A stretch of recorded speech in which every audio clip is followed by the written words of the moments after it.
যারা সারা বছরের একদিনও সিরাতুন নবী পালন করে না, মিলাদুন নবী আসলে মিলাদুন নবীর বিরুদ্ধে গিয়ে তারা সিরাতুন নবী পালন করে। শুনে নাও, মিলাদ না হলে কোনো সিরাতই নাই। আগে হলো মিলাদ, বলেন আগে হলো মিলাদ, তারপর হলো সিরাত।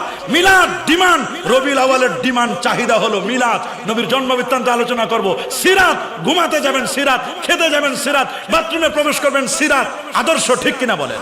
ইমাম শাফিকে আল্লাহ নবী স্বপ্নে দেখাচ্ছেন, শাফি তোমার ছাত্র জেলে, আমি রাসূলুল্লাহর সালাম তাকে পৌঁছাই দাও। সে হকের উপরে আছে, সে বাতিলের উপর নয়, হকের উপর আছে। যারা তাকে জেলখানায় ঢুকিয়েছে তারা আবার ফুলের মালা গলায় দিয়ে তাকে জেলখানা থেকে বের করে নিয়ে আসে। কিছুদিন তাকে কষ্ট করতে হবে। ইমাম আহমদ বিন হাম্বল কম্প্রোমাইজ করেন নাই।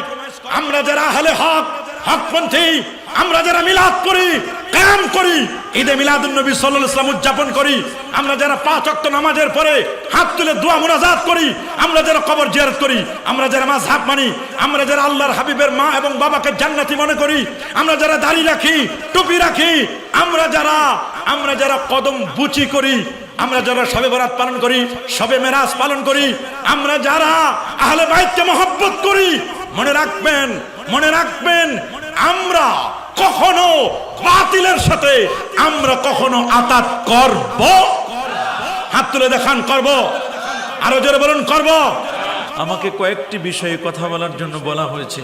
প্রথমত হক এবং বাতিলের পরিচয়, তারপর বলেছেন রাসূলের আদর্শের আনুগত্যের ব্যাপারে, সাথে সাথে বলা হয়েছে মাযহাব মানার প্রয়োজনীয়তা। মোটামুটি 3টি বিষয় আমাকে আলোচনা করার জন্য বলা হয়েছে। ইনশাআল্লাহ এই বিষয়গুলোকে সামনে রেখে আমাদের আলোচনা চলবে। এই জন্য দরকার হবে আপনাদের সবর, ধৈর্য এবং মনোযোগের সাথে আলোচনাগুলো শুনতে হবে। প্রিয়সুধী, শেষটি দিয়ে শুরু করতে চাই, মাযহাবকে কেন্দ্র করি। আমি ইনশাআল্লাহ চেষ্টা করব মাযহাবের ব্যাপারে আমরা আজকে আলোচনা শুনবো। প্রথমে জানবো মাযহাবটা কি, এটা আমরা প্রথমে জানবো। তারপর আমরা জানবো মাযহাবের প্রয়োজনীয়তাটা কি। এরপরে আমরা জানবো একাধিক মাযহাব কেন হলো। মাযহাব তো একটা হলে যথেষ্ট ছিল, না হলে 2টা হলে যথেষ্ট ছিল। মাযহাব হলো 4টি, বলেন কয়টি?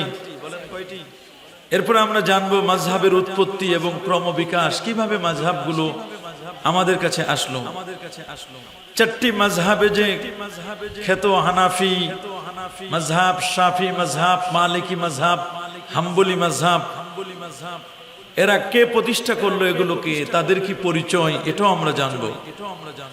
এবং আমরা জানবো 4 মাযহাবের ইমামদের মাঝে কেমন সম্পর্ক ছিল। এখন তো আমাদের আলেমদের মধ্যে সম্পর্কের ভাটা। এক আলেম আরেক আলেমকে দেখতে পারে না, এক পীর আরেক পীরকে দেখতে পারে না, এক ইমাম আরেক ইমাম সাহেবকে ভালো মতো চোখে দেখে না। কিন্তু 4 ইমাম যারা ছিলেন, 4টি মাযহাবের ফাউন্ডার, তাদের মধ্যে হৃদ্যতা, মহাব্বত, ভালোবাসাটা কেমন ছিল সেটা আমরা জানবো। সর্বশেষে যেটা নিয়ে জানবো, মাযহাব নিয়ে আমাদের সমাজে প্রচলিত কতগুলো কুসংস্কার আছে। মাযহাব নিয়ে আমাদের মধ্যে কিছু আছে বাড়াবাড়ি, কিছু আছে সারাসারি। সর্বশেষে কি বাড়াবাড়ি হয় আর কি সারাসারি হয়, এই বিষয়টা নিয়েও আমরা জানবো ইনশাআল্লাহ। বলুন ইনশাআল্লাহ। আপনারা কি এই বিষয়গুলো জানার আপনাদের আগ্রহ আছে? কি আমাদের জানতে চায় না? তাহলে আমরা আগে এই শিরোনামগুলো বলে দিলাম। যে কোনো সংবাদ দেওয়ার আগে শিরোনাম জানলে সহজ হয়, কি বলেন, ঠিক না? একটা পত্রিকার হেডলাইন পড়লে জানা যায় ভিতরে কি আছে। তা আমি আপনাদের শিরোনামগুলো বলে দিয়েছি যে মোটামুটি 10টি বিষয় নিয়ে মাযহাব নিয়ে আমরা কথা বলবো। আমরা কথা বলবো হক এবং বাতিল নিয়ে, আমরা কথা বলবো নবীজির ইতাআত, আনুগত্য নিয়ে। তা আমরা প্রথম পিছন থেকে শুরু করেছি। আমরা প্রথমে জানবো ইনশাআল্লাহ মাযহাবটা কি। মাযহাব এটা আরবি শব্দ। বলুন বাবা, মাযহাবটা কি? আরবি শব্দ। মাযহাব শব্দটির অর্থ হচ্ছে পথ, মত কিংবা অভিমত। বলেন একটা পথ অথবা মত কিংবা অভিমত। এটাকে কি বলা হয়? মাযহাব বলা হয়। ইমামদের গবেষণালব্ধ যে মতামত বা অভিমত, এটাকে আরবিতে মাযহাব বলে। চারজন ইমাম আছে, হানাফি, শাফি, মালিকি, হাম্বলি। তাদের যে ওপিনিয়ন, তাদের যে অভিমত, এটার নামই হচ্ছে মাযহাব। বল না, এটার নামই কি? মাযহাব। ইংরেজিতে যেটাকে বলে school of thought. School of thought, কতগুলো চিন্তার, কতগুলো মূলনীতি, যে যে পথের গন্তব্য কোরআন এবং সুন্নাহ, সেটাই হচ্ছে মাযহাব। অনেক সময় এমন হয় যে কোরআন এবং সুন্নাতে যে বিধিবিধানগুলো দেওয়া হয়েছে, সেগুলো সরাসরি হয়তো আমাদের বুঝে আসে না, কিংবা মানাটাও আমাদের জন্য কষ্ট হয়ে যায়। সেক্ষেত্রে এটাকে বুঝবার জন্য, এটাকে সহজভাবে আমল করবার জন্য আমাদেরকে মাযহাবের থ্রুতে, মাযহাবের যে মতামত, সেটার থ্রুতে যদি আমরা আমল করি, সেই আমল করাটা আমাদের জন্য খুব ইজি হয়ে যায়, খুব সহজ হয়ে যায়। সুবহানাল্লাহ বলেন। প্যারা হাজিরিন, আপনারা শুনলে খুশি হবেন, আল্লাহর হাবিব সাল্লাল্লাহু আলাইহি ওয়াসাল্লাম ১৬ লক্ষ সাহাবী ছিলেন। কতজন? জোরে বলেন না, কতজন? ১,২৪,০০০ সাহাবী ছিলেন আল্লাহ নবী। আবার ১,২৪,০০০ নবী এবং রাসূলও ছিলেন। সুবহানাল্লাহ বলেন। ১,২৪,০০০ নবী, তার মধ্যে ৩১৫ জন হলেন রাসূল। আর আমার আল্লাহ তার হাবিবের জন্য ১,২৪,০০০ সাহাবী আল্লাহ তাআলা মনোনয়ন দিয়েছেন। সুবহানাল্লাহ বলেন, আল্লাহু আকবার বলেন। এই ১,২৪,০০০ সাহাবীর মধ্যে সবাই মুফতি ছিলেন না, সবাই ফকিহ ছিলেন না। মাত্র ১৩০ জন সাহাবী ফকিহ ছিলেন। সুবহানাল্লাহ বলেন। মুফতি ছিলেন ১৩০ জনের মতো।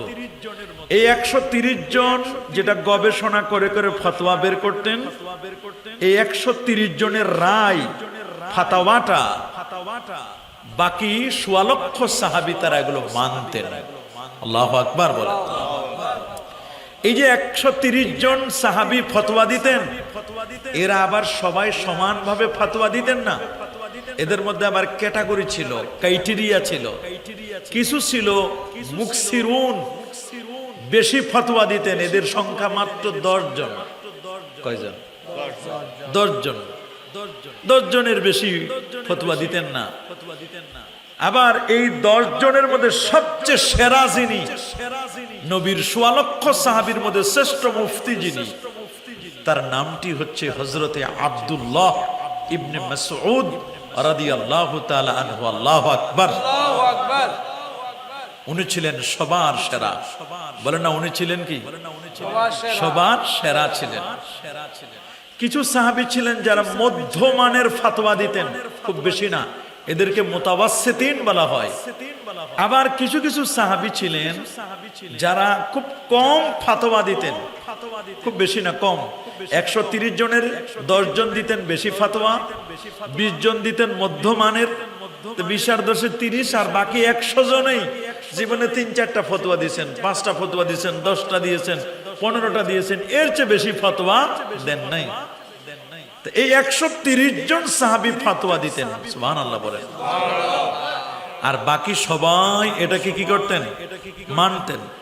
তাহলে আমরা বুঝতে পারি যে মাযহাবটা কি? মাযহাব হলো চলার পথ। বলেন না, মাযহাব হলো কি? চলার পথ। মনে করেন আপনি, এই জায়গাটার নাম কি? সরবভাটা নাকি? এই সরবভাটা একজন আসবে, ওনাই যদি ঢাকা থেকে আসতে চান, ইচ্ছে করলে অনেক পথে আসতে পারেন না তিনি। উনি যদি মনে করেন যে আমাকে দ্রুত আসা দরকার, তাহলে উনি প্লেনে আসবেন। বলেন কিসে আসবেন? প্লেনে আসবেন। যদি উনি মনে করেন যে না, প্লেনে আমার ভয় লাগা, আবহাওয়া খারাপ, ছোট্ট প্লেন, তাহলে উনি কি করবেন? বাসে আসবেন। কিসে? আবার যদি এমন হয় বাসে আসবেন, বাসে আসতে গিয়ে যদি মনে করেন যে বাস তো বেশি থামায় না, বাসের ভিতরে তো ওয়াশরুম নাই, বাথরুম নাই, সবচেয়ে ইজি হলো সোনার বাংলা ট্রেন আছে, মানে সুন্দর সুন্দর ট্রেনে ওয়াশরুম আছে, একটু ঘোরাফেরা করা যায়, বড় জিনিস, আরাম বেশি, ট্রেনে আসবেন। কি পারবেন না উনি ট্রেনে আসতে? 3টা অপশনে কিন্তু আছেন। আবার কেউ যদি মনে করে যে না, আমার লম্বা টাইম আছে, আমি ধীর স্থির ভাবে হেঁটে হেঁটে হেঁটে হেঁটে ঢাকা থেকে রওনা হই, আমি আস্তে আস্তে করি, 15 দিন লাগুক আর 20 দিন লাগুক, আমি হেঁটে হেঁটে আসবো, কি বলেন উনি আসতে পারবেন না? অপশন কয়টা? 4টা। হয় প্লেনে আসবেন, না হয় ট্রেনে আসবেন, না হয় উনি বাসে আসবেন, না হয় উনি হেঁটে আসবেন। এই 4টা অপশন, 4টার যে কোনো একটা অপশন হলেই যথেষ্ট। ওনার টার্গেট হলো এখানে আসা, চট্টগ্রামে আসা। এই 4টা বাহনের প্রত্যেকটা বাহনে উনি আসতে চান, ওনার পক্ষে কি চট্টগ্রামে আসা সম্ভব হবে? এই 4টার যে কোনো একটাকে আপনার চুজ করে নিতে হবে। বলে না 4টার কয়টা? হয় প্লেন, না হয় বাস, না হয় ট্রেন, না হয় কি হেঁটে আসবেন আপনি। একটা বিল্ডিং এ আপনি 10 তলা একটা বিল্ডিং এ উঠবেন, 10 তলা বিল্ডিং এ উঠতে গিয়ে যদি সিঁড়ি দিয়ে উঠার লাগতো, যাদের কোমর ব্যথা, হাঁটু ব্যথা, আর্থাইটিস রোগে ভুগতেছেন, অর্থোপেডিক ডাক্তার বলছেন আপনি খুব বেশি হাঁটাচলা করবেন না, এই লোকের পক্ষে যদি শুধু সিঁড়ি থাকতো, তার কি 10 তলার ছাদে ওঠা সম্ভব ছিল? সিঁড়ির পাশে যদি লিফট থাকে, এটা খুব সহজ হয় কিনা? যিনি সিঁড়ি দিয়ে উঠতে পারেন উনি সিঁড়ি দিয়ে উঠবেন, সিঁড়ি দিয়ে উঠতে পারলেন না উনি লিফটে উঠবেন। আবার যদি এমনও আছে সিঁড়িও আছে লিফটও আছে, পাশে আবার এসকেলেটর আছে। অনেক সময় শপিং মলে এসকেলেটর থাকে না, এসকেলেটরে উঠতে পারেন উনি। ওনার জন্য কিন্তু 3টা অপশনে আছেন। উদ্দেশ্য হলো বিল্ডিং এ পৌঁছানো। কথা বলেন ঠিক না? মাযহাব 4টাই হক। বলেন 4টা মাযহাবই কি? আরো জোরে বলেন 4টা মাযহাবই কি? হক। 4টা মাযহাবের যে কোনো একটি মাযহাব মানলেই যথেষ্ট। তবে একসাথে লিফটও উঠবো, এসকেলেটরও পা দিব, আবার সিঁড়ি বেয়ে বেয়েও উঠবো, এই লোক কি কখনো উপরে উঠতে পারবেন? একটা পা সিঁড়িতে দিলাম, আরেকটা পা লিফটে দিলাম, আরেকটা পা এসকেলেটরে দিলাম, ওর পক্ষ কি উপরে ওঠা সম্ভব হবে? না, এটা কখনো সম্ভব হবে না। কোরআন এবং সুন্নায় যে বিধানগুলো রয়েছে, এগুলো এক একটা ইন অর্ডারে একটা সুবিন্যস্ত ধারা নিয়ে আসার চেষ্টা করা হয়েছে।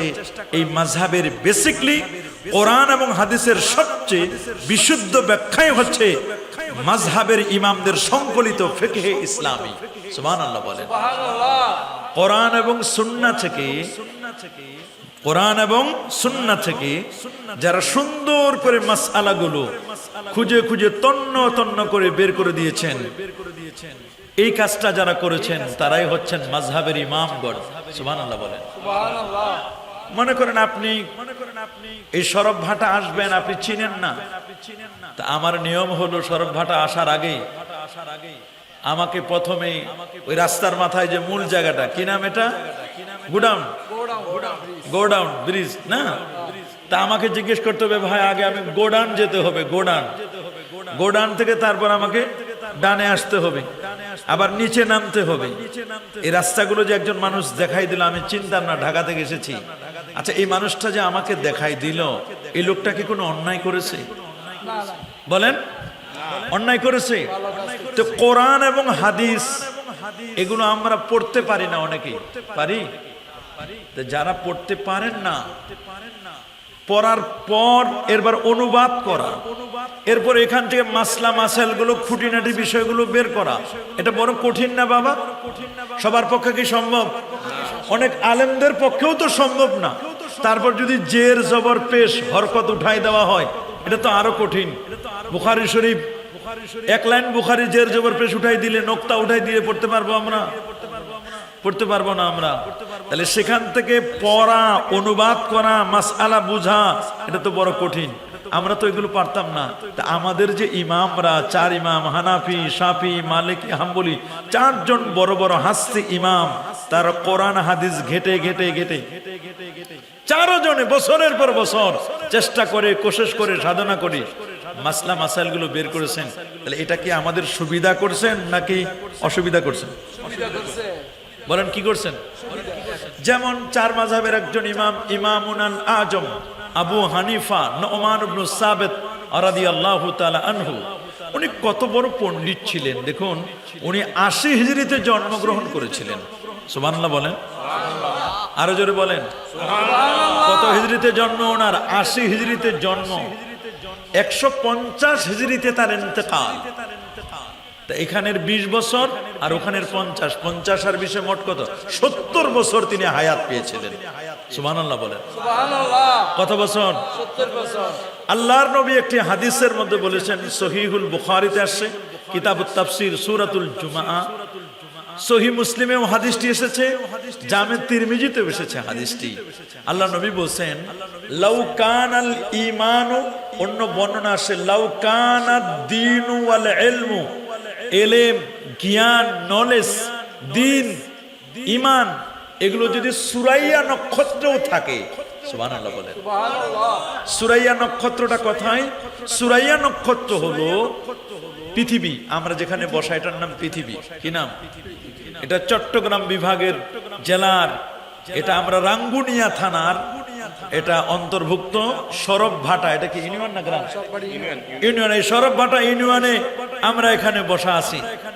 এই যে পৃথিবী, এটা এই পৃথিবী, পৃথিবীর বয়স 455 কোটি বছর। সুবহানাল্লাহ বলেন। 455 কোটি বছর ধরে পৃথিবীটা চলছে। পৃথিবী থেকে 13 লক্ষ গুণ বড় সূর্য। সুবহানাল্লাহ বলেন।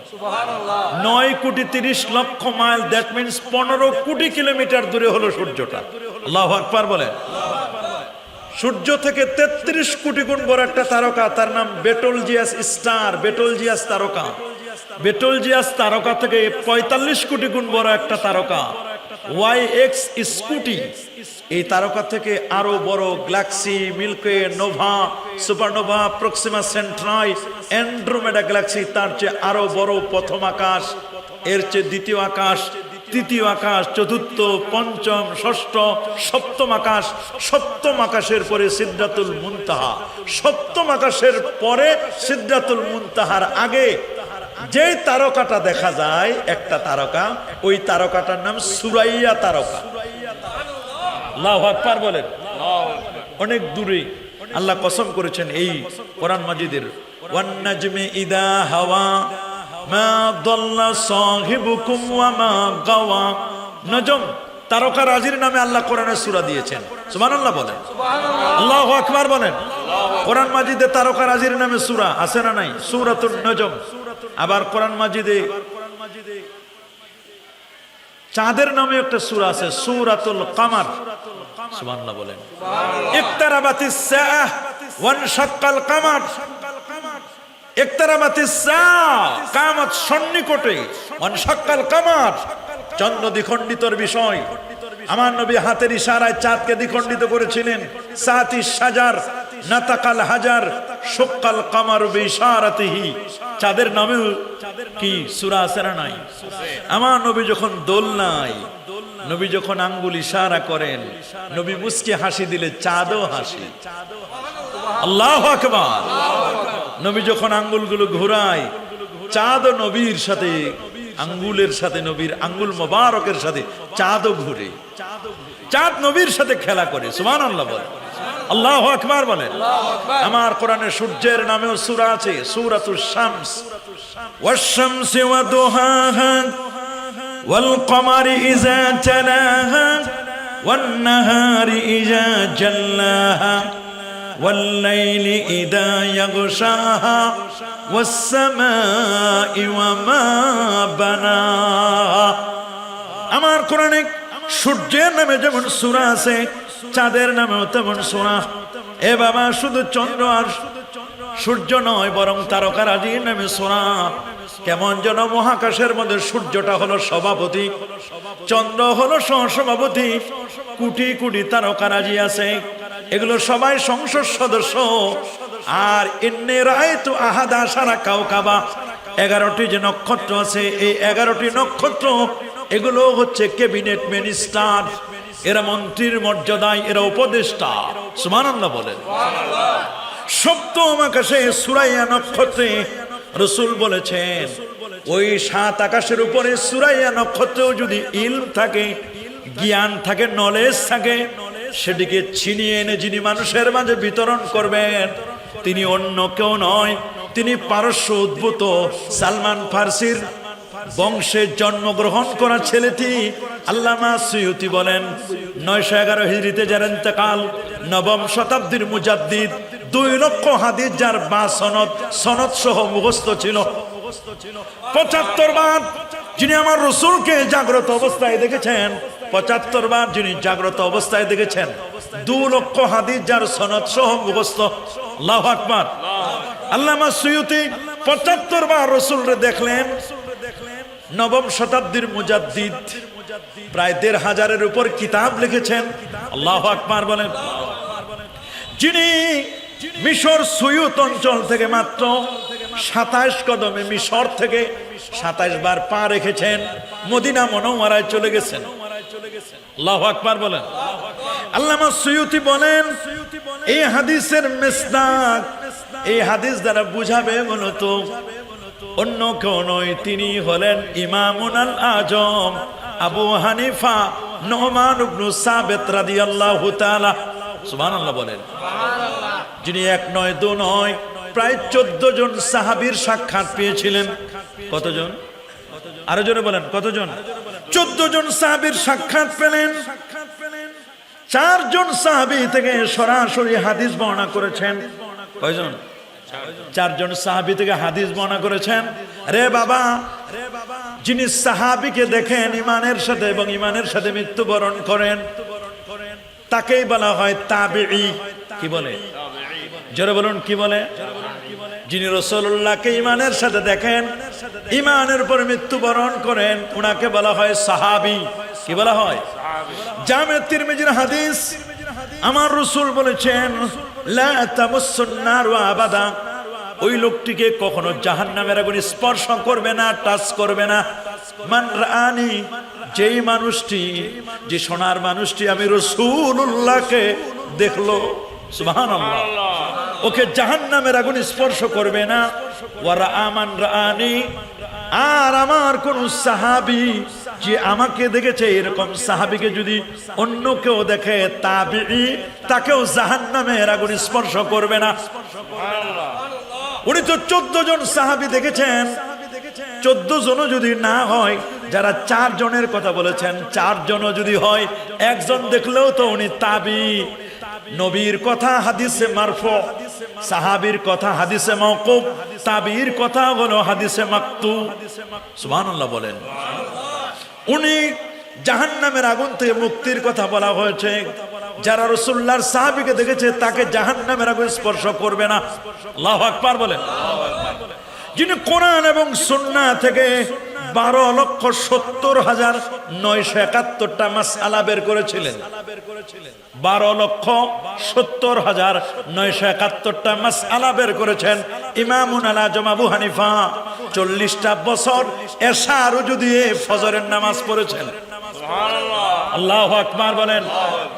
ফাতওয়ায়ে শামির মধ্যে মুকদ্দমায় লেখা, সিয়ার ও আলামিন নুবালার মধ্যে লেখা, আমাদের মাযহাবের যিনি ইমাম,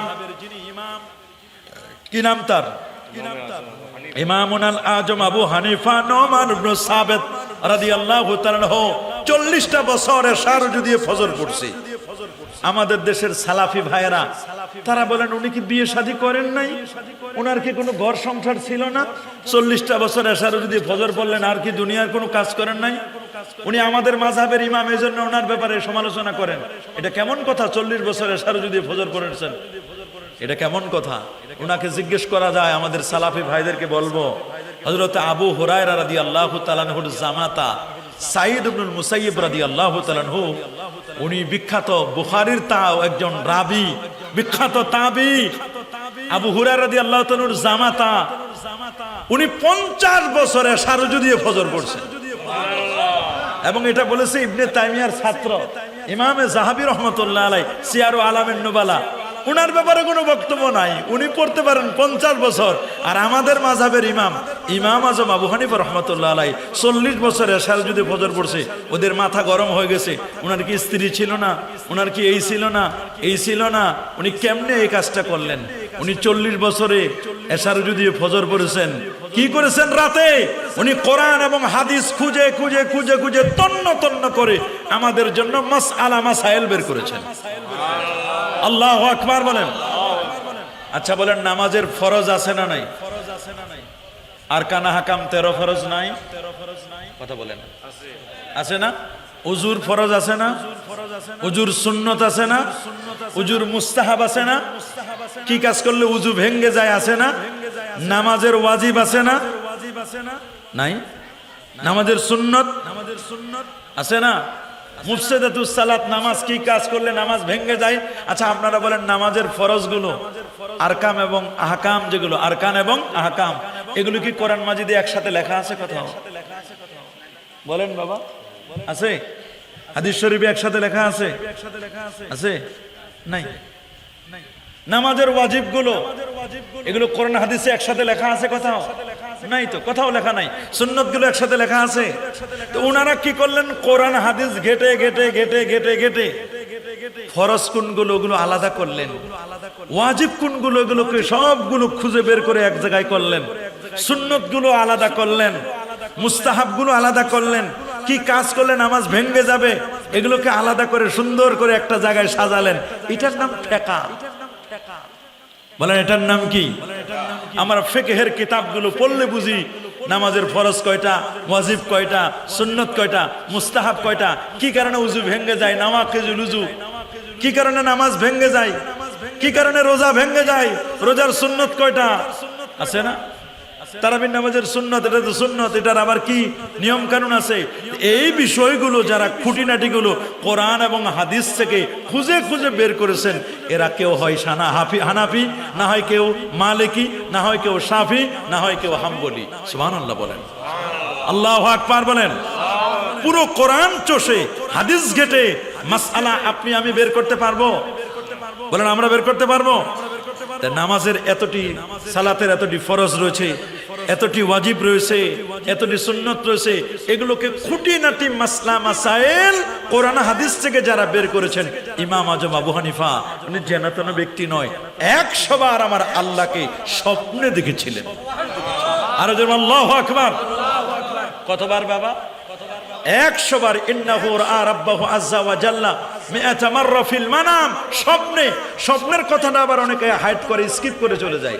কোনি আল্লাহরে কেমনে দেখেন? আল্লাহকে দেখা যায় না। আরে বাবা, মুসা নবী বলতে লান তারানি, মুসা আলাইহিস সালাম তো আল্লাহকে দেখতে চাইছিলেন, আল্লাহ মুসা নবীকে বলে দিয়েছে লান তারানি, আর তোমাদের ইমাম দেখছে। আরে আমাদের ইমাম সরাসরি দেখে নাই, সরাসরি আল্লাহকে কেউ দেখতে পারে না। সরাসরি সরাসরি কেবলমাত্র আল্লাহর হাবিব আল্লাহকে দেখেছেন। আল্লাহু আকবার বলেন। রাসূল বলেছেন, রাসূল বলেছেন ইন্নী রাআইতু রাব্বি আযজা ওয়া জাল্লা ফি আহসানি সূরা, আমি আমার আল্লাহকে উত্তম ভাবে দেখেছি। আম্মা জান আয়েশা সিদ্দিকা রাদিয়াল্লাহু তাআলা আনহা বলেন, আপনি কেমন দেখলেন? আল্লাহকে কেমন দেখেছি আয়েশা, এটা বলা যাবে না, এটা আমি জানি। এই দেখা নিয়েও অনেক কনফিউশন আছে। কেউ বলছেন অন্তর্চক্ষু দিয়ে দেখেছেন নাকি এই চোখ দিয়ে দেখেছেন, ইখতিলাফ আছে, মতবিরোধ আছে, মাসালাগত মতভেদ থাকতে পারে। কি বলেন? থাকতে পারে না? থাকতেই পারে। সাহাবীদের মধ্যে তো মতভেদ ছিল, এটা থাকতে পারে, অসম্ভব কিছুই নাই। এটা মনে রাখবেন, খুব ভালো করে শুনবেন। ইমাম আজম আবু হানিফা 100 বার আল্লাহকে দেখেছেন স্বপ্নে। কিসে? 50 যোগ 5 55 বার আল্লাহর নবীর রওজা মোবারকটা জিয়ারত করেছিলেন। হজ করেছেন 55 বার। সুবহানাল্লাহ বলেন। এত বড় মাপের পণ্ডিত ছিলেন ইমামুল আজম আবু হানিফা, আমাদের মাযহাবের ইমাম। 55 বার হজ করেছেন। 2 রাকাত নামাজে আল্লাহর কোরআনটা খতম করতেন। প্রথম রাকাতে সূরা ফাতিহার পরে 15 পারা, দ্বিতীয় রাকাতে সূরা ফাতিহার পরে বাকি 15 পারা, 30 পারা কোরআন 2 রাকাত নামাজে খতম করতেন। আল্লাহু আকবার বলেন। আর জোরে আল্লাহু আকবার।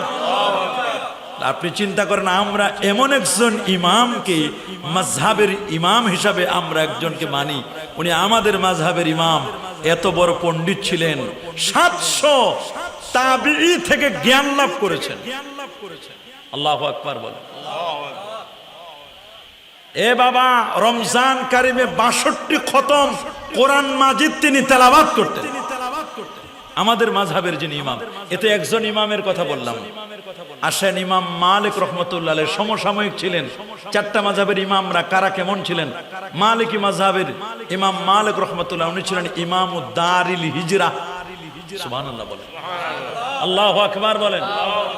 উনি এত বড় আশিকে রাসূল ছিলেন, উনি মদিনা শরীফের মাটিতে কোনোদিন জুতা পায়ে দিয়ে হাঁটেন নাই, কোনোদিন মদিনার হেরেমের মধ্যে, মদিনা মনোয়ারার হেরেমের মধ্যে কোনোদিন বাথরুম সারেন নাই।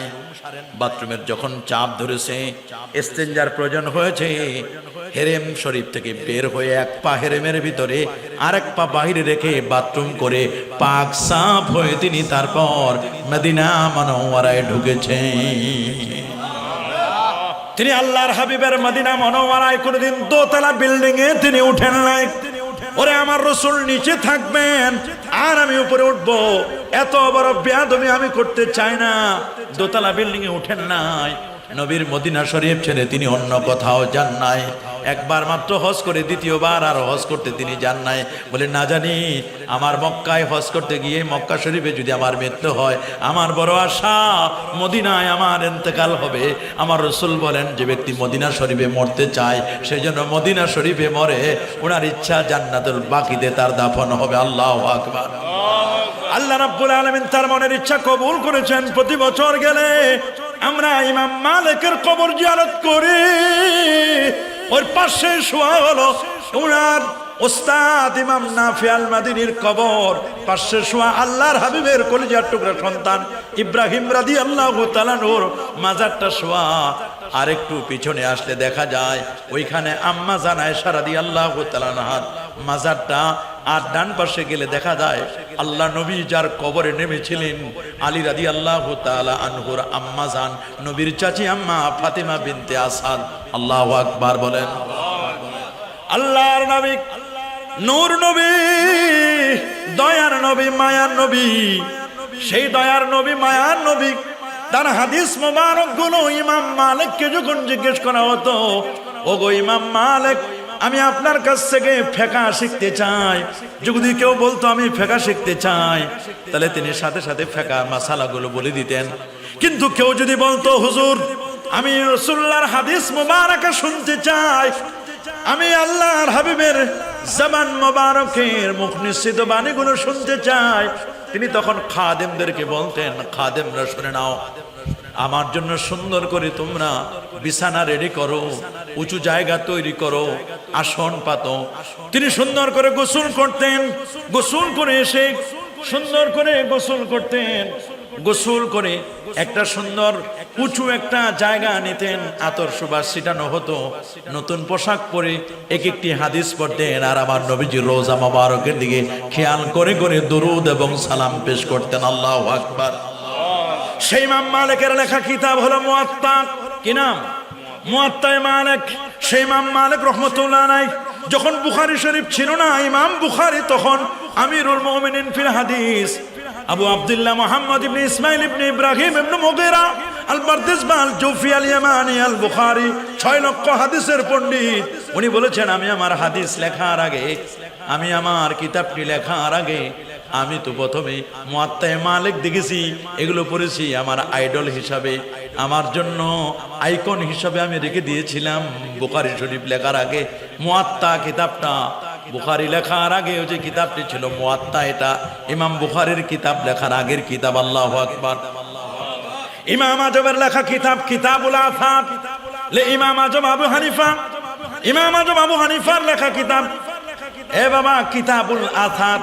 সেই ইমাম মালিক রাহমাতুল্লাহ আলাইহির মুয়াত্তা বড় প্রসিদ্ধ কিতাব, বড় মুহাদ্দিস ছিলেন। ইমাম মালিকের মাযহাবটা মদিনা শরীফের মধ্যে প্রসিদ্ধ ছিল। সুবহানাল্লাহ বলেন।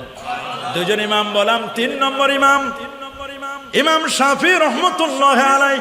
সুবহানাল্লাহ বলেন। ইমাম আজম আবু হানিফা ইমাম মালিক সমসাময়িক ছিলেন। ইমাম মালিকের ছাত্র ছিলেন ইমাম শাফি। সুবহানাল্লাহ বলেন। ইমাম মালিকের ছাত্র ছিলেন কে? ইমাম। উনার লেখা বিখ্যাত কিতাব হচ্ছে ইমাম শাফির লেখা কিতাব কিতাবুল উনি এত বড় পণ্ডিত ছিলেন, আল্লাহু আকবার। উনি কোরআন মাজিদের, খুব খেয়াল করে শুনবেন, একটা মাসআলা খোঁজার জন্য আল্লাহর কোরআনটাকে 44 বার তিনি খতম করেছেন একটা মাসালা, সির্ফ ওয়ান মাসালা, এক মাসালা বের করার জন্য। আল্লাহু আকবার বলেন। এত মুতাফাত্তিশ ছিলেন, কোরআন গবেষণার জন্য এত ব্যস্ত ছিলেন ইমাম শাফি রহমতুল্লাহ আলাইহি। এত বড় পণ্ডিত ছিলেন, একটা মাসালা বের করার জন্য আল্লাহর কোরআনটাকে প্রায় 244 বার তিনি খতম করেছেন। সুবহানাল্লাহ বলেন, আল্লাহু আকবার বলেন। আরেকজন সর্বশেষ ইমাম শাফির যিনি ছাত্র ছিলেন, তাহলে বোঝা গেল ইমাম মালিকের ছাত্র ইমাম শাফি, ইমাম শাফির ছাত্র ইমাম আহমদ বিন হাম্বল, যিনি 12.5 লক্ষ হাদিসের হাফেজ ছিলেন। আল্লাহু আকবার বলেন। যার লেখা বিখ্যাত কিতাব হচ্ছে মুসনাদ আহমদ, ইমাম আহমদ বিন হাম্বলের লেখা মুসনাদ আহমদ, যেখানে প্রায় 42,000-এর মতো হাদিস তিনি সংকলন করেছেন। সুবহানাল্লাহ বলেন। উনি হাম্বলি মাযহাবের ফাউন্ডার। ইমাম আহমদ বিন হাম্বলের ক্লাসে ইমাম বুখারীর মতো ব্যক্তি ছাত্র হয়ে বসেছিলেন। 6 লক্ষ হাদিসের পণ্ডিত ইমাম বুখারী 8 বার ইমাম আহমদ বিন হাম্বলের ক্লাসে ছাত্র হয়ে বসেছিলেন। সুবহানাল্লাহ বলেন। আজকে যারা আমরা আহলে সুন্নাহ ওয়াল জামাত দাবি করি, আহলে সুন্নাহ ওয়াল জামাত যারা আমরা হকপন্থী আহলে হক দাবি করি, সেই যুগে মুতাজিলিদের বড় দখল ছিল, বড় মুতাজিলি আকীদা উত্থান ছিল তাদের। ইভেন ইরাকের বাগদাদে খলিফা যিনি ছিলেন, যাকে খলিফা বলা হয় না, যিনি দায়িত্বশীল ছিলেন, তিনি মুতাজিলি আকীদায় বিশ্বাসী ছিলেন। সেই সময় ইমাম আহমদ বিন হাম্বল, অধিকাংশ উলামা ইকরাম প্রায় 99% আলেম বলল কোরআন মাজিদটা এটা হাদিস, এটা নশ্বর। এটা একজন ব্যক্তি ইমাম আহমদ বিন হাম্বল, তার সাথে আরেকজন আলেম, এই 2 জন আলেম সেই সময় বাদশার সামনে সবার সামনে বলেছিল আল্লাহর কোরআনটা, আল্লাহ যেমন কাদিম, জাতুহু কাদিম ওয়া সিফাতুহু কাদিম, আল্লাহর জাত যেমন কাদিম, আল্লাহর সিফাতও কাদিম। আল্লাহর জাত সত্তার যেমন কোনো লয় নাই, ক্ষয় নাই, পরিবর্তন নাই। আল্লাহর কালাম সিফাত, এই সিফাতের কোনো পরিবর্তন নাই। আল্লাহর কোরআন 1500 বছর হয়ে যাচ্ছে, একটি অক্ষর, একটি হারাকা, একটি সাকানা, একটি জজম আজ পর্যন্ত কি পরিবর্তন হয়েছে? বলুন, পরিবর্তন হয়েছে? ইমাম আহমদ বিন হাম্বল সেদিন আহলে হকের ঝান্ডা নিয়ে, উনি হকপন্থীদের ঝান্ডা নিয়ে তিনি বলেছিলেন, আমি এই কথা বলেই থাকবো যে কোরআনটা কাদিম, আল্লাহর কোরআনের কোনো লয় নাই, ক্ষয় নাই, পরিবর্তন নাই। তখন তাকে জেলখানায় বন্দী করা হলো। জেলখানায় বন্দী করা হলে প্রতিদিন সকালবেলা 80টি করে বেত মারা হতো ইমাম আহমদ বিন হাম্বলকে। সেই ইমাম আহমদ বিন হাম্বলকে যখন বেত মারা হতো তিনি ধৈর্য ধারণ করতেন। এদিকে ইমাম শাফি উস্তাদ, সুবহানাল্লাহ বলেন, উনি মসজিদে ফুস্তাসের মিশরের মসজিদের তিনি ইমাম এবং খতিব। উনাকে আল্লাহর নবী স্বপ্নে দেখালেন, ইমাম শাফি তোমার প্রিয় শাগরেদ আহমদ বিন হাম্বল জেলখানায় হককে প্রতিষ্ঠা করার জন্য, হককে জিন্দা করার জন্য জেলে আছে। তাকে যারা জেলখানায় ভর্তি করেছে, জেলখানায় যারা ঢুকিয়েছে, তারা বাতিল মুতাজিলি আকীদা। আমার রাসূল বলে দিয়েছেন, খেয়াল করে শুনবেন, ইন্না বানি ইসরাঈলা তাফাররাকাত আলা 72 মিল্লাহ। শুনে রেখো, বনি ইসরাইল ইহুদির 71 দলে, খ্রিস্টানরা 72 দলে, সাতাফতারিক উম্মতি আলা 73 মিল্লাহ। আমার উম্মত বিভক্ত হবে 73টি দলে। কুল্লুহুম ফিন্নার ইল্লা মিল্লাতু ওয়াহিদা। 73টি দলের 72টি দল জাহান্নামী, একটি মাত্র দল হচ্ছে জান্নাতি। সাহাবায়ে কেরাম জিজ্ঞেস করলো, ক্বালু ওয়া মা হিয়া রাসূলুল্লাহ, কোন দলটি নাজি ফিরকা, জান্নাতি দল? নবী বলেন, মা আনা আলাইহি ওয়া আসহাবি, আমি নবী যেই পথে আছি, আমার পথ, আমার সাহাবীদের পথ, এই পথ মত যারা চলবে তারাই হচ্ছে নাজি ফিরকা, জান্নাতি ফিরকা। ইমাম আল্লামা মোল্লা আলী কারি আল হানাফি তরজমাতুল হানাফ তিনি বলে দিয়েছেন, ফালা শাক্কা ওয়ালা রাইবা, কোনো সন্দেহ নাই যে দলটি নাজাতপ্রাপ্ত জান্নাতি দল, সেই দলটির নাম হচ্ছে আহলুস সুন্নাহ ওয়াল জামাআত দল। অন্যতম আকীদা আল্লাহর কোরআনটা কাদিম। এই আকীদা নিয়ে তিনি যখন জেলখানায় ইমাম শাফিকে আল্লাহ নবী স্বপ্নে দেখাচ্ছেন, শাফি তোমার ছাত্র জেলে, আমি রাসূলুল্লাহর সালাম তাকে পৌঁছায় দাও। আল্লাহু আকবার বলেন। সে হকের উপরে আছে, সে বাতিলের উপর নয়, হকের উপর আছে। যারা তাকে জেলখানায় ঢুকিয়েছে তারা আবার ফুলের মালা গলায় দিয়ে তাকে জেলখানা থেকে বের করে নিয়ে আসে। কিছুদিন তাকে কষ্ট করতে হবে। ইমাম আহমদ বিন হাম্বল কম্প্রোমাইজ করেন নাই। আমরা যারা আহলে হক, হকপন্থী, আমরা যারা মিলাদ করি, কিয়াম করি, ঈদে মিলাদুন নবী সাল্লাল্লাহু আলাইহি ওয়াসাল্লাম উদযাপন করি, আমরা যারা 5 ওয়াক্ত নামাজের পরে হাত তুলে দোয়া মুনাজাত করি, আমরা যারা কবর জিয়ারত করি, আমরা যারা মাযহাব মানি, আমরা যারা আল্লাহর হাবিবের মা এবং বাবাকে জান্নাতি মনে করি, আমরা যারা দাড়ি রাখি, টুপি রাখি, আমরা যারা কদম বুচি করি, আমরা যারা শবে বরাত পালন করি, শবে মেরাজ পালন করি, আমরা যারা আহলে বাইতকে মহব্বত করি, মনে রাখবেন আমরা কখনো বাতিলের সাথে আমরা কখনো আতাত করব? হাত তুলে দেখান, করব? আরো জোরে বলুন, করব? আরো জোরে বলুন, করব? কখনো আমরা করব না। মনে রাখবেন, আমরা আহলে হক, আহলে সুন্নাহ ওয়াল জামার মতাদর্শের উপর আমরা প্রতিষ্ঠিত আছি। আমরা মাজার পূজা করি না, আমরা মাজার জিয়ারত করি। কথা বলুন, সুন্নিরা আমরা মাজার পূজা করি না। মাজারের কাছে গেলে যদি মাজার পূজা হয়, তাহলে আমি বলবো ইমাম শাফি রহমতুল্লাহ আলাইহি, তিনি তো আমার মাযহাবের যিনি ইমামুন আল আজম আবু হানিফা নোমান ইবনে সাবিত রাদিয়াল্লাহু তাআলা আনহু, তার এলাকায় গেলেন। ইমাম মুহাম্মদ আশ-শাইবানি যখন ইমাম শাফিকে দাওয়াত করলেন, ইমাম মুহাম্মদ আশ-শাইবানির দাওয়াতে যখন ইমাম শাফি গেলেন কুফা নগরীতে, বাগদাদ ইরাকে, সুবহানাল্লাহ বলেন, ইমাম আজম আবু হানিফার কবরের পাশে, মাকবারার পাশে, রওজার পাশে ইমাম শাফি নামাজ পড়তেছিলেন। নামাজ পড়তে গিয়ে উনি রফে আদান করলেন না। শাফি মাযহাব মতে রুকুর সময় রফে আদান করতে হয়, উনি এটা ওনার সুন্নাত, উনি এটাকে ওনার মাযহাবে এটাকে সুন্নাহ মনে করেছেন। উনি ওই দিন রফে আদান করলেন না। উনি জোরে আমিন বলার, সেদিন তিনি জোরে আমিন বললেন না। উনি ফজরে কুনুত পড়ার মানুষ। আল্লাহুম্মা হাদিনা ফিমান হাদাইত ওয়া আফিনা ফিমান আফাইত ওয়া তাওয়াল্লানা ফিমান তাওয়াল্লাইত, এটা কুনুত পড়তেন। এটা উনি ওদিন পড়লেন না। ইমাম মুহাম্মদ আশ-শাইবানি জিজ্ঞেস করলেন, উস্তাদ, বললেন যে আপনি কি আপনার মাযহাব থেকে কি ফিরে গেলেন নাকি? আপনার মাযহাবটাকে স্কিপ করলেন কিনা? অন্যদিকে গেলেন কিনা? আপনার মাযহাবে না রফে আদান করতে, আজকে রফে আদান করলেন না? বলে আমি আজকে রফে আদান করি নাই, কুনুত পড়ি নাই, ইহতিরামান লি আবি হানিফা। আল্লাহু আকবার বলেন। আমি এই মাকবারায় যিনি ইমাম আজম আবু হানিফা আছে তার সম্মানে উনি এটা করেন না, উনার সম্মানে আজকের জন্য আমি এটা স্কিপ করেছি, ছেড়ে দিয়েছি। একজন আলেম আলেমকে সম্মান কিভাবে করে, একজন ইমাম আরেকজন ইমামকে কেমনে সম্মান করে, শুধু তাই নয়, তিনি বলেছেন তারিখে বাগদাদের মধ্যে লেখা আছে, ইন্নী লা আতাবাররাকু কবরা নোমান, আমি আবু হানিফার কবরের পাশে আসছি বরকত হাসিল করার জন্য। ইমাম শাফি ইমাম আজম আবু হানিফার বরকত নিতে চাইতেন। তোমরা যারা শাফি মাযহাবের দাবি করো, হাম্বলি মাযহাবের দাবি করো, আমরা বলি না যে 4টা মাযহাবের যে কোনো মাযহাব মানলে আপনাকে নেগলেক্ট করব না। 4টি মাযহাবই হক, 4টাই হক। প্লেনে আসেন তাও হক, ট্রেনে আসেন সেটাও আপনি আসতে পারবেন, আপনি বাসে আসেন কোনো আপত্তি নাই, হেঁটে আসেন তাও আপনার আসার সুযোগ আছে। কিন্তু 4টার যে কোনো একটা অপশনকে বাদ দিয়ে যদি 4টার বিরোধিতা করেন, তাহলে আপনি কোনোদিন চিটাগাঙে আসতে পারবেন না। কথা বলেন ঠিক কিনা? আপনি 4টা মাযহাবের যে কোনো একটা মাযহাবকে মানেন, কোনো আপত্তি নাই। আপনি যদি বলেন, ঘোষণা দেন আমি শাফি মাযহাবকে ফলো করি, এই মাযহাবকে আমি অনুসরণ করি, দ্যাটস এনাফ, আপনার সাথে কোনো দ্বন্দ্ব নাই। আপনি হাম্বলি মাযহাবকে ফলো করেন, কোনো আপত্তি নাই। আপনি মালিকি মাযহাবকে ফলো করেন, কোনো আপত্তি নাই। কিন্তু আপনি যদি বলেন মাযহাব মানা শিরক, মাযহাব মানা যাবে না, মাযহাবীদেরকে কুফর শিরকের তহমত দেয়, আমাদেরকে বাজে বাজে মন্তব্য করে, আমরা নাকি মুশরিক হয়ে গেছি। যখন মাযহাবের বিরুদ্ধে কথা বলবে, মাযহাবের বিরুদ্ধে কথা বলা মানে কোরআন সুন্নাহর বিরুদ্ধে কথা বলা। কথা বলেন।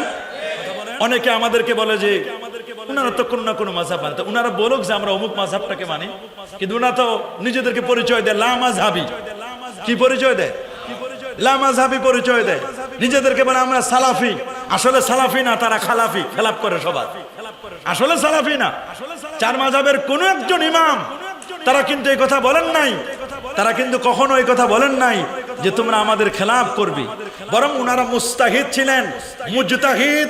যদি ভুলও করে তাহলে একটা সওয়াব। বলেন কয়টা? আরো জোরে বলেন। সবার মুখে কয়টা? মুজাম্মা। যদি উনারা ভুলও করেন তাহলে সওয়াব কয়টা? একটা। আবার যদি উনারা সঠিক করেন তাহলে ডাবল সওয়াব। আল্লাহু আকবার বলেন। আরে আল্লাহু আকবার। তবে হ্যাঁ, এই যে কোনো একটি মাসআলায় ভিন্ন মত যে থাকতে পারে, এটা আমরা অনেকে মেনে নিতে চাই না। আমি মনে করি আমি যেই মতটাকে মানি এই মতটাই মনে হয় সঠিক, আর পৃথিবীতে কোনো মত নাই। এ কথা কি বলা যাবে? বলেন বাবা।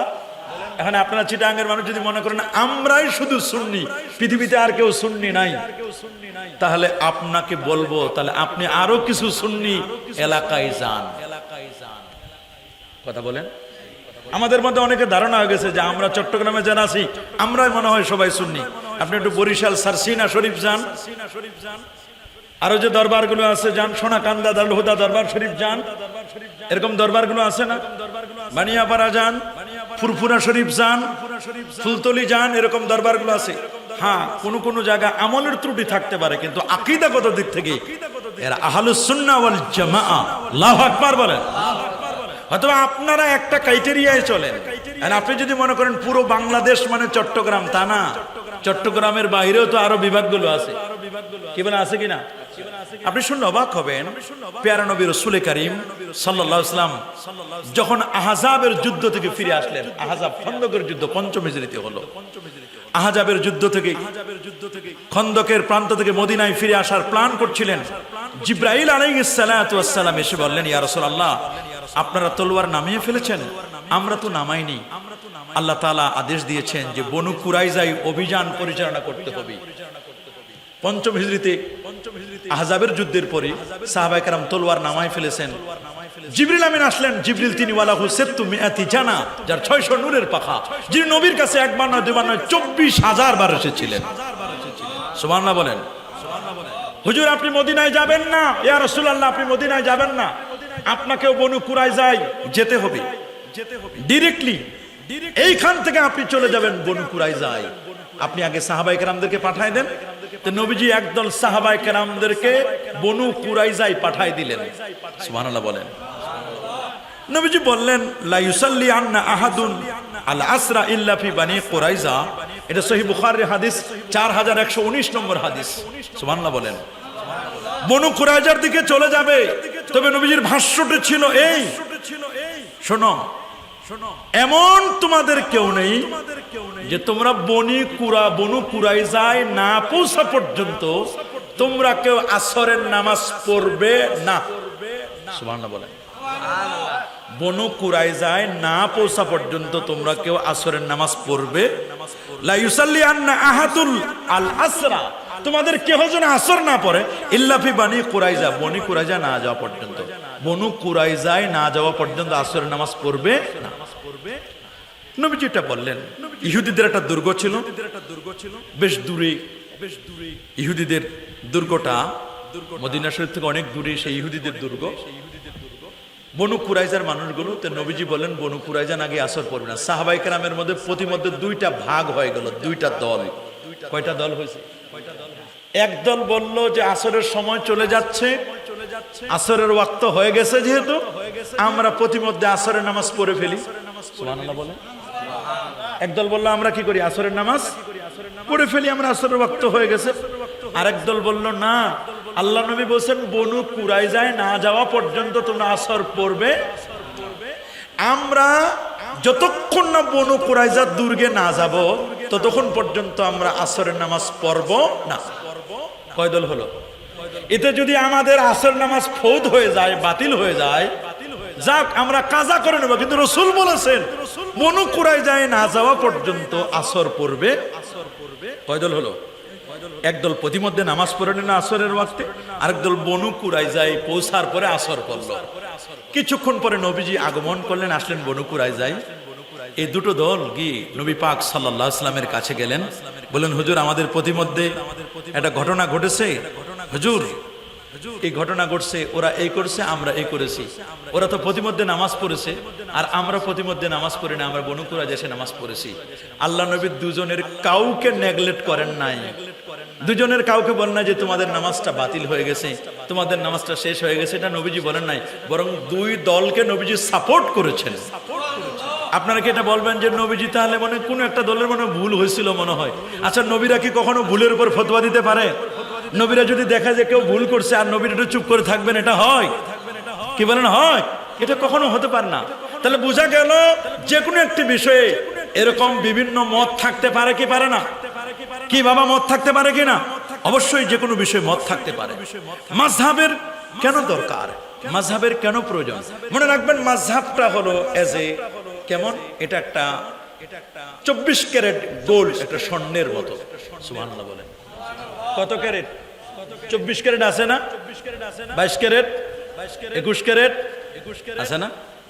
18 ক্যারেট, 18 ক্যারেট আছে, 21 ক্যারেট আছে, 22 ক্যারেট আছে, 24 ক্যারেট আছে। 24 ক্যারেট যেটা একটা বিস্কুটের মতো, মানে এটা বারের মতো একটা এই ছোট বিস্কুট, গোল করে 4 কোণা। এই ডাইরেক্ট 24 ক্যারেটের স্বর্ণ দিয়ে আপনি কখনো অর্নামেন্টস বানাতে পারবেন না। এইটার সাথে যদি আপনি অর্নামেন্টস বানাতে চান, তাহলে কিছু খাদ মিশাতে হবে। কি মিশাতে হবে? বলে না কি মিশাতে হবে? খাদ খাদ খাদ। চুরি বানাতে গেলে ডাইরেক্ট স্বর্ণ দিয়ে এটাকে কি করা যায় না, কঠিন হয়ে যায়। তো এগুলোকে কিছু খাদ মিশাতে হয়, কিছু খাদ মিশাতে হয়। এই খাদ যে মিশালেন, মনে রাখবেন কোরআন এবং সুন্নাহ হলো 24 ক্যারেটের গোল্ড। আর একটু খাদ মিশাইয়া এটাকে সুন্দর করে মডিফাই করলেন। এটা যারা করছেন এই খাদ, এটা হলো 4 মাযহাবের 4 ইমাম। আল্লাহু আকবার বলেন, আর আল্লাহু আকবার। তাহলে সমস্যা কোথায়? এটাকে ডিজাইন করা। কোরআন হাদিসের মধ্যে গোলগুলো, স্বর্ণগুলো আছে, এটাকে আপনি আলাদা করে করে করে নামাজের ফরজ এই কয়টা, ওয়াজিব এই কয়টা, সুন্নত এই কয়টা, এটা মুফসিদাতুস সালাত, এটা মাকরুহাতুস সালাত, নামাজ এই করলে মাকরু হবে, একসাথে কোরআন হাদিসের কথাও লেখা নাই। এটা ফরজ, এটা ওয়াজিব, এটা সুন্নত, এটা মুস্তাহাব, এটা মাকরু, এটা ইসাত, এটা হারাম। কোরআন হাদিসের কথা ওইভাবে লেখা, এইভাবে লেখা নাই, একসাথে লেখা নাই। এই যে টার্মিনোলজি, পরিভাষাগুলো ব্যবহার করেছেন এরা ফুকাহায়ে কেরাম ব্যবহার করেছেন। আল্লাহু আকবার বলেন। তাহলে আপনারা বলেন আমরা কি মাযহাব মানতে চাই কি চাই না? কোরআন সুন্নাহর উদ্দেশ্য হচ্ছে গোল্ড, কিন্তু গোল্ড যদি আমাদের অর্নামেন্টস বানিয়ে কিংবা জুয়েলারিতে বানিয়ে আমরা যদি গলায় পড়তে চাই, তাহলে এইটাকে একটু খাদ মিশায়া এটাকে আমাদেরকে মিক্সার করে তারপর এটাকে ব্যবহার করতে হবে। আল্লাহু আকবার বলেন। এ কথা আমরা কখনো বলবো না যে মাযহাব মানা যাবে না, এ কথা কি আমরা বলবো? আমরা মাযহাব মানতে চাই কি চাই না?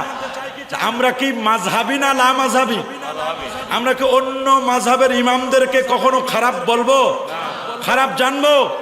হানাফি মাযহাব মতে আমরা যেহেতু হানাফি মাযহাবকে প্রমোট করি, দেশের প্রায় 3 ভাগের 2 ভাগ হলো হানাফি মাযহাব।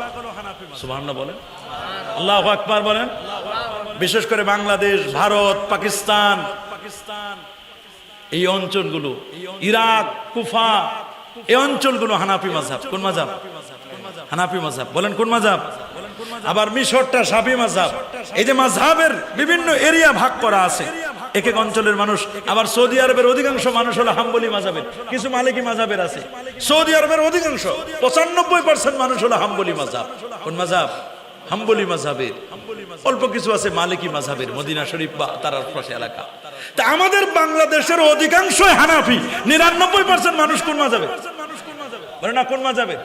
হানাফি মাযহাব মতে আমরা নামাজে দাঁড়াবো, 2 পায়ের মাঝখানে ফাঁক থাকবে কয় আঙ্গুল? বলেন না কয় আঙ্গুল?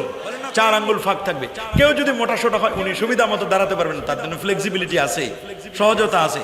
আমরা হাত উঠাবো এই পর্যন্ত। কোন পর্যন্ত? এ পর্যন্ত আমরা হাত উঠাবো, আঙ্গুলগুলো কেবলামুখী হবে এবং আমরা হাত বাঁধবো এইখানে নাকি নাভির এখানে, নাভি বরাবর নিচে, নাভি বরাবর নিচে, এখানে আমরা হাত বাঁধবো। কথা বলেন ঠিক না? আমরা নামাজে রফে আদান করবো না। কেউ অন্য মাযহাবের হলে সে করুক, তার সাথে আমাদের কোনো দুশ্মনী, কাউকে আমরা নেগলেক্ট করব, খারাপ চোখে দেখবো না। আমাদের ইমাম যদি কেরাত পড়ে, তাহলে ইমামের কেরাতটা আমাদের কেরাত। সুবহানাল্লাহ বলেন। কেরাতুল ইমাম কেরাতুল মুক্তাদি, ইমামের কেরাতটাই হচ্ছে মুক্তাদির কেরাত। আমরা নামাজে, জানাজার নামাজে আমরা সূরা ফাতিহা সহ অন্য কোনো কেরাত পড়বো না। তবে কারো যদি সানা জানা না থাকে, সুবহানাকা আল্লাহুম্মা বিহামদিকা ওয়া তাবারাকা ইসমুকা ওয়া তাআলা জাদ্দুকা ওয়া জাল্লা সানাউকা ওয়া লা ইলাহা গায়রুক, এই সানা যদি কারো জানা না থাকে, তো সূরা ফাতিহা ওই সানার জায়গায় পড়লে হয়ে যাবে। কারণ সূরা ফাতিহার এক নাম হলো সূরাতুস সানা।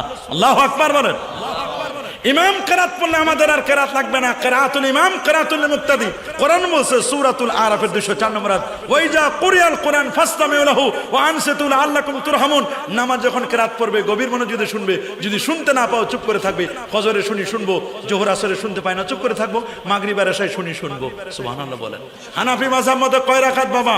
20 রাকাত। কেউ যদি 8 রাকাত পড়ে পড়ুক, সহজ কথা। যারা 20 রাকাত পড়বে তাদের সেজদা হবে 40টা, যারা 8 রাকাত পড়বে তাদের সেজদা হবে 16টা। সেজদা বেশি দিলে খুশি হয় কে?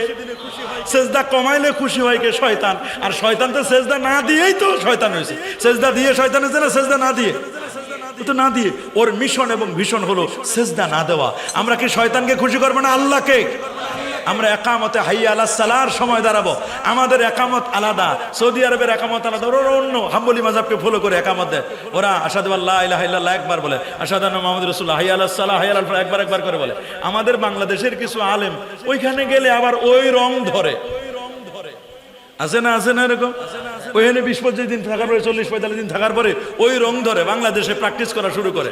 তুমি এতদিন 20 বছর 30 বছর 40 বছর ধরে হানাফি মাযহাব ফলো করলা, ওইখানে 20-25 দিনে তোমারে এখন অন্য রং ধরছি।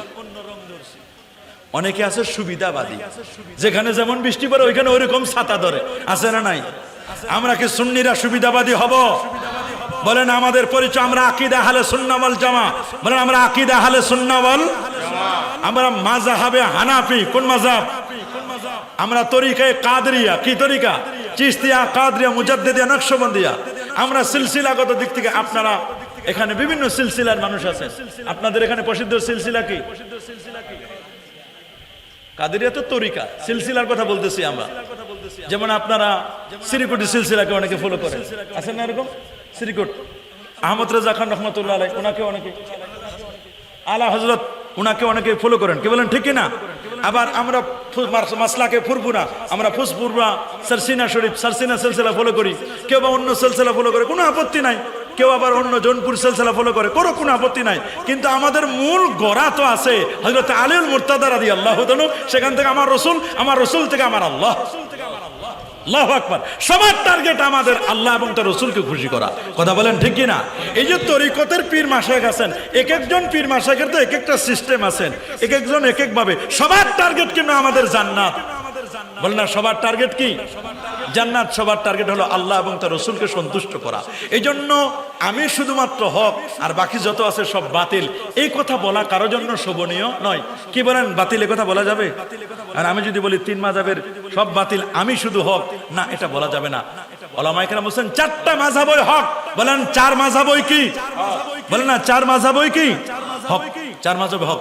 নবীজির ব্যাপারে আমাদের আকীদা, যারা আমরা আহলে হকপন্থী, যারা নবীর ব্যাপারে আমাদের আকীদা, আল্লাহর নবী নূর নবী, নূরের নবী, আলোকিত নবী। সুবহানাল্লাহ বলেন। ইজা তাকাল্লামা রুয়া কান নূর, নবী যখন কথা বলতো দাঁতের ফাঁক দিয়ে নূর চমকাইতো। আল্লাহু আকবার বলেন। মুসনাদ আহমদ 17190 নম্বর হাদিস।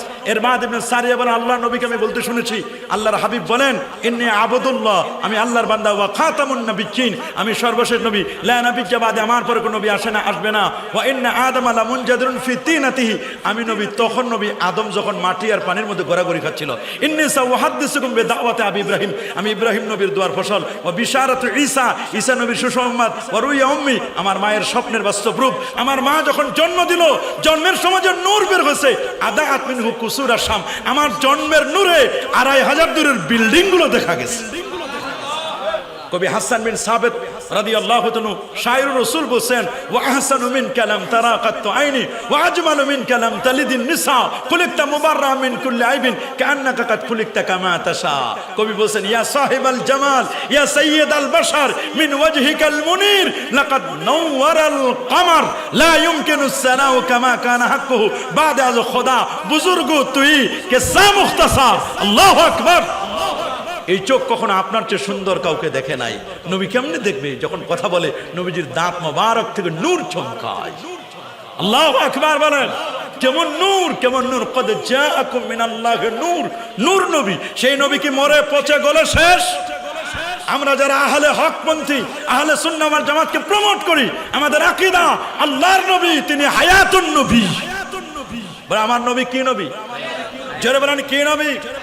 নবী শাহাদাতের মওত হয়েছে স্বাভাবিক। যেমন খাইবার যুদ্ধে সালাম ইবনে মিসতামের স্ত্রী বিষ মিশ্রিত খাবার খাওয়া করে নবীজির শাহাদাতের মওত হয়েছে। রাসূলের তামান্না ছিল সুম্মা উক্তালু সুম্মা হুইয়া, সুম্মা উক্তালু সুম্মা হুইয়া, সুম্মা উক্তালু সুম্মা হুইয়া। আমি আবার জিন্দা হই, আবার শহীদ হই, আবার জিন্দা হই, আবার শহীদ হই। মানসাবে নবুয়ত থাকার পরে মানসাবে শাহাদাতের মুতামান্নি তিনি কামনা করলেন। কেন? শাহাদাতের মর্যাদা বুঝাইলেন উম্মতকে। দেখো সেই নবীজি হুকমি শাহাদাত এটা লাভ করেছেন। রাসূল আকরাম সাল্লাল্লাহু আলাইহি সাল্লাম তার ব্যাপারে বলেছে, কোরআনেও আসে, ওয়ালা তাকুলু লিমান ইউক্তালু ফি সাবিলিল্লাহি আমওয়াত বাল আহইয়া। শহীদদের তারা মৃত্যু বলো না, বরং তারা জিন্দা। তোমরা বুঝতে পারো না আমার রাসূল রওজা মুবারাকা হায়াতুন নবী। রাসূল বলে দিয়েছেন আনা হাইয়ুন ফি কবরি, আমি নবী আপন রওজা মুবারাকা জিন্দা। শুধু আমি না, ইন্না আম্বিয়া আল্লাহি আহইয়াউন ফি কুবুরিহিম ওয়া হুম ইরযাকুন ওয়া হুম ইসাল্লুন। সমস্ত নবীগণ আপন আপন রওজা মুবারাকায় তারা জিন্দা। আল্লাহু আকবার। আপন আপন রওজা মুবারাকায় জিন্দা। ইন্নাল্লাহ হারামা আলাল আরদি আন তাকুলা জাসাদাল আম্বিয়া, নবীদের অস্থি মজ্জা চুল পরিমাণ গোশত ভক্ষণ করা এই জমিনের পর আমার আল্লাহ হারাম করে দিয়েছেন। সমস্ত নবীগণ আপন রওজা শরীফে জিন্দা। রাসূল বলে দিয়েছেন, মুসনাদে আহমদের হাদিস, সুনানে আবি দাউদের হাদিসটি রয়েছে, মা মিন মুসলিমিন মা মিন আবদিন ইউসাল্লিমু আলাইয়া ইল্লা রাদ্দাল্লাহু আলাইয়া রূহি হাত্তা আরুদ্দা আলাইহিস সালাম। আমার কোন উম্মত পৃথিবীর যে কোনো প্রান্ত থেকে আমি রাসূলুল্লাহকে যদি সালাম জানাই, আমি নবী তাদের সালাম নিজ কানে শুনি, শুধু শুনি না, সালামের জবাবও দিই। আল্লাহু আকবার বলেন। এই জন্য নবী বলেন জুমার দিনে বেশি বেশি করে দরুদ শরীফ পড়ো। আকসারুস সালাত আলাইয়া ফি ইয়াউমিল জুমআ, জুমার দিনে আমি রাসূলের প্রতি দরুদ পড়ো। সাহাবীরা বলেছেন হুজুর ওয়াইজা মুত্তা ওয়াইজা আরামতা, আপনি যখন মারা যাবেন, আপনি যখন ফুলে যাবেন, তখনও কি দরুদ পড়বো? নবীজি বলেন তোমরা কি মনে করছো আমি মরে যাব, পচে যাব, গলে যাব, ফুলে যাব, এটা মনে করো না। এই জমিনকে আমার আল্লাহ নির্দেশ করে দিয়েছেন, ইন্নাল্লাহ হারামা আলাল আরদি আন তাকুলা জাসাদাল আম্বিয়া, নবীদের দেহ অস্থি মজ্জা চুল পরিমাণ ভক্ষণ এই জমিনের কেউ করতে পারে না। আমার আল্লাহ হারাম করে দিয়েছেন। আপন আপন রওজা মুবারাকায় নবীগণ জিন্দা। ওয়া হুম ইউরযাকুন, আল্লাহর পক্ষ থেকে তাদেরকে রিজিক দেওয়া হয়। আল্লাহু আকবার বলেন। সেই নবীর জন্ম, সেই নবীর ঈদ, সেই নবীর জন্মে খুশি হওয়া যায় না? এ বাবা বলেন না, সেই নবীর জন্মে আমরা খুশি হতে পারি না? কি বলেন পারি না? অবশ্যই পারি। কাট্টা কাফির আবু লাহাব নবীর জন্মে খুশি হয়ে দাসী সুয়াইবাকে আজাদ করার কারণে, দাসী সুয়াইবাকে আজাদ করার কারণে তার কবরে আযাব যদি হালকা হয়, আমরা যারা মুওয়াহহিদ তাওহীদপন্থী, রিসালাতপন্থী, তাওহীদ এবং রিসালাতে যারা বিশ্বাসী, নবীর প্রেমিক আশিক যারা, আমাদের কবরে আযাব হালকা হতে পারে না? কি বলেন পারে না? আল্লামা হাফেজ ইমাম ইবনু হাজার আসকালানী রহমতুল্লাহ আলাই, তার প্রিয় শাগির্দ ইমাম সাখাবী, উনি বলেছেন, উনি বলে দিয়েছেন সুন্দর করে। আমার উস্তাদ ইমাম ইবনু হাজার আসকালানীকে যখন জিজ্ঞেস করা হলো, উনি এই হাদিস দলিল দিয়েছেন। সুবহানাল্লাহ বলেন। উনি দলিল দিয়েছেন, ইমাম সাখাবী দলিল দিয়েছেন, ইমামে কাসতাল্লানী রহমতুল্লাহ আল মাওয়াহিবুল লাদুনিয়ার মধ্যে দলিল দিয়েছেন, দলিল দিয়েছেন ওই সেই আশুরার হাদিসটিকে দলিল দিয়েছেন। আল্লাহু আকবার বলেন। আশুরার হাদিসকে দলিল দিয়েছেন যে মুসা নবীর উম্মতেরা, মুসা নবী যখন ফেরাউনের কবল থেকে মুক্তি পেল, গারকে ফেরাউন থেকে, ওই সমুদ্রে নিক্ষিপ্ত হওয়া থেকে যখন মুক্তি পেল, ওই দিনটিকে তারা কেন্দ্র করে যেমন আল্লাহর শুকরিয়া আদায় করে রোজা রেখেছিল, ঠিক আমরাও আমার রাসূলের নির্দিষ্ট দিনে যদি কখনো কোনো নিয়ামত আল্লাহ দান করেন, তাহলে উযকুরু নি'মাতাল্লাহ আলাইকুম, আল্লাহর নিয়ামতের শুকরিয়া আদায় করো। ওয়া আম্মা বিনি'মাতি রাব্বিকা ফাহাদ্দিস, আল্লাহ নিয়ামতের তাহাদ্দিস আলোচনা করতে হবে। সুবহানাল্লাহ বলেন। এবং যেটি মুসনাদুল বাজ্জারের মধ্যে সহিহ সনদে লেখা, ইন্না রাসূলুল্লাহ সাল্লাল্লাহু আলাইহি ওয়াসাল্লাম আক্কা নাফসি বাদা মা জাআতুন নবুওয়া, আমার রাসূল নবী হওয়ার পরে, 40-এর পরে নবী হওয়ার পরে, নবীর ঘোষণা হওয়ার পরে, নবী তো আগেও নবী। সুবহানাল্লাহ বলেন। কুনতু নাবিয়্যান ওয়া আদামু বাইনার রূহি ওয়াল জাসাদ, আদম যখন মাটি আর পানির মধ্যে ছিল, আমি নবী তখন নবী। নবী প্রথম মুসলমান। কোরআন বলে কুল ইন্না সালাতি ওয়া নুসুকি ওয়া মাহইয়ায়া ওয়া মামাতি লিল্লাহি রাব্বিল আলামিন লা শারীকা লাহু ওয়া বিযালিকা উমিরতু ওয়া আনা আউয়ালুল মুসলিমিন। প্রথম মুসলমান আমার রাসূল, সেই নবী। 40-এ যখন নবুয়তের ঝাড় হলো, তখন নবীজি দুম্বা জবাই করে সাহাবায়ে কেরামদেরকে দাওয়াত করে খাওয়ালেন। ইমাম সুয়ুতী নকল করছেন, নবম শতাব্দীর মুজাদ্দিদ ইমাম সুয়ুতী নকল করেন, শোনো, নবীর দাদা আব্দুল মুত্তালিব তো নবীর জন্মের পরে আকিকা করছেন। আকিকা তো আর দ্বিতীয়বার করা হয় না, সুতরাং এটা আকিকার জন্য নয়, এটা আকিকার শুকরিয়া নয়, বরং এটা ছিল তো আল্লাহ যে তাকে নবী বানাইছেন, তার জন্মের শুকরিয়া, তার নবী বানানোর শুকরিয়া, তিনি এটা করেছেন। নবী যদি করতে পারেন, আমাদের বাধা কোথায়? বাধা কোথায়? আল্লাহু আকবার বলেন। আমার দেশে কবিগুরু রবীন্দ্রনাথ ঠাকুরের জন্মবার্ষিকী পালন করে মরহুমা বেগম খালেদা জিয়া। গত কয়েকদিন আগে জন্মবার্ষিকী পালন করা হয়েছে, হয় নাই? কথা বলে না, হয় নাই? এর আগে শহীদ প্রেসিডেন্ট জিয়াউর রহমানের জন্মবার্ষিকী পালন হয় নাই? তারপর বঙ্গবন্ধু শেখ মুজিবুর রহমানের জন্মবার্ষিকী পালন করা হয় নাই? কি বলেন, হয় কিনা? আমার দেশের যে বড় বড় দলগুলো আছে, আওয়ামী লীগ বলেন, বিএনপি বলেন, জামাত ইসলাম বলেন, জাসদ বলেন, মাসদ বলেন, ইসলামী আন্দোলন বলেন, ইসলামী অন ইসলামী, সব দলের প্রতিষ্ঠা বার্ষিকীতে এরা মিছিল করে না? কি বলেন, প্রতিষ্ঠা বার্ষিকী উদযাপন করে না? মাথায় প্লেকার্ড লাগায় না? পহেলা বৈশাখেতে দেখলাম কত হুজুর জুব্বা পরে, টুপি পরে, কথা বলেন, জুব্বা পরে, টুপি পরে, ওরা পায়ের জুতা খোলে, ওরা পহেলা বৈশাখের সেই পোশাক পরে পরে তারা স্লোগান দিল, এসো হে বৈশাখী। বৈশাখে ডাকতেছে, কিন্তু পহেলা বৈশাখে ডাকতেছে, যদি বৈশাখী ঝড় একবার আসে পালাবার পথ খুঁজে পাবা না। কথা বলেন ঠিক কিনা? এসো হে বৈশাখী 21শে ফেব্রুয়ারি 1952-এর ভাষা আন্দোলনে আন্তর্জাতিক মাতৃভাষা দিবসে রফিক সালাম, বরকত জব্বার, তাদের জন্য ওরা সালাম সালাম, হাজার সালাম, লাখো সালাম, তাদেরকে সালাম দেয়, হাজার সালাম। কেন? ওরা ভাষা এনে দিয়েছে, সালাম সালাম, হাজার সালাম। পহেলা বৈশাখে প্লেকার্ড লাগাও, এগুলো সব স্মরণ করতে পারো, সব, কোনো জায়গায় কোনো আপত্তি নাই, কোনো মৌলবীর ফতোয়া নাই। একটু সার্টিফিকেট পাইয়া চোতা পাওয়ার কারণে শুকরানা মিলাদ মাহফিল করো, কত রকমের শোভাযাত্রা করো, ওই শোভাযাত্রায় কোনো সমস্যা নাই। আমার নবীর জশ্নের জুলুস করলে, নবীর মহব্বতে একটু মিছিল করলে, তলাহাল বাদ্দু আলাইনা শামসুদ্দোহা আসসালাম, বদরুদ্দোজা আসসালাম, আসসালাতু আসসালামু আলাইকা ইয়া রাসূলুল্লাহ বলে তাওহীদের সালাতের পতাকা উড়িয়ে আমরা যদি মানুষকে একটু জানান দিই, এটা রবিউল আউয়াল মাস, নবীর শুভাগমনের মাস, এই মাসটাকে কেন্দ্র করে যদি আমরা একটু স্লোগান দিই, আমরা একটু রাস্তায় বের হই, মানুষকে জানান দিই নবীর প্রেমে উজ্জীবিত হওয়ার জন্য, এইগুলোকে তারা বেদাত, হারাম, শিরক, এই ধরনের কথা বলতেছে। এক মৌলবী তো বলছে যে ঈদে মিলাদুন নবীর কপালে নাকি 1 কোটি জুতার বাড়ি মারবে। নাউজুবিল্লাহ বলেন।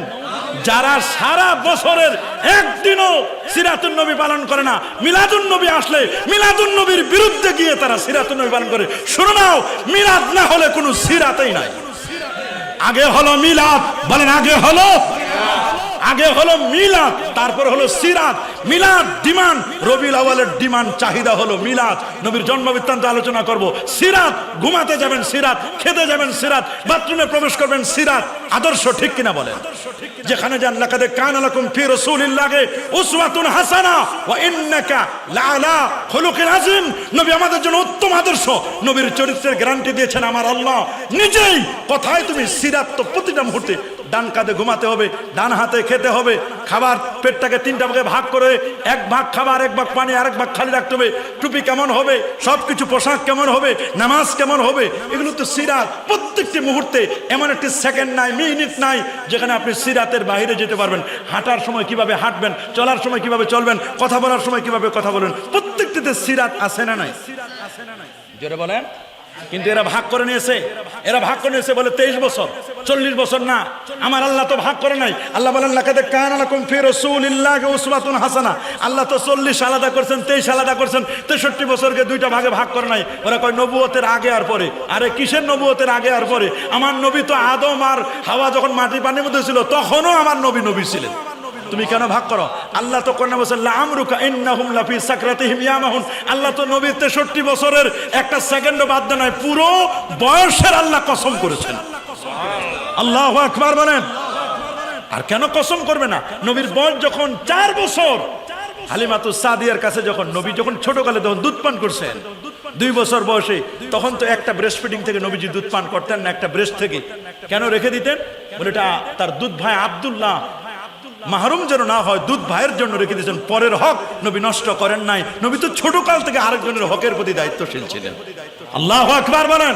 কেমন দয়ার নবী! এই জন্য রাসূল বলেন আনা আউয়ালুহুম ফিল খালক ওয়া আনা আখিরুহুম ফিল বাস। এখন দেখি আস্তে আস্তে, আগে বলতো 2 ঈদের বাইরে কোনো ঈদে নাই, এখন আস্তে আস্তে করে বলা শুরু করছে হ্যাঁ আছে, আরো কিছু ঈদ আছে। আস্তে আস্তে লাইনে আসতেছে। আগে বলতেছে কোনো ইহতেফাল করাই যাবে না, কোনো অনুষ্ঠান করাই যাবে না, এখন কয় সোমবারে রোজা রাখা যাবে। আর কদিন পর লাইনে আসবে। কথা বলেন। আস্তে আস্তে আস্তে আস্তে সুযোগ দেন না, আসুক। এতদিন ধরে বিরোধিতা করছে, এখন ডাইরেক্ট কেমনে বলে যে এটা জায়েজ। আস্তে আস্তে লাইনে আসতেছে। বলেন আস্তে আস্তে কি? আস্তে আস্তে লাইনে আসতেছে। সেই দিন বেশি দূরে নাই। আমার নবীর সামনে যদি কেউ গোস্তাখি করে, বেয়াদবি করে, তাদের সাথে আমাদের কোনো কম্প্রোমাইজ। কথা বলেন, কোনো কম্প্রোমাইজ?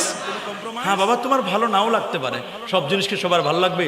যার অরুচি, ওর তো যত ভালো তরকারি দেন মজা লাগবে না। কথা বলেন ঠিক কিনা? তোমরা শুধু লিল্লাহে তাকবীর বলো, নেদাবির রিসালা বলতে চাও না, কিন্তু তাকবীর বলো, লিল্লাহে তাকবীর, আল্লাহর পরিচয় আল্লাহ আল্লাহ আল্লাহ আল্লাহ বলো, কিন্তু আল্লাহকে চিনেছি নবীর মাধ্যমে। নবীকে বাদ দিলে আল্লাহকে চেনা যাবে না। কথা বলেন। আল্লাহর পরিচয় দিয়েছে আমার রাসূল।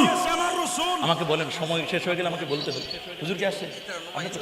না না না, শেষ করে দিচ্ছি। আমি তো জানি না, আমাকে তো বলতে হবে।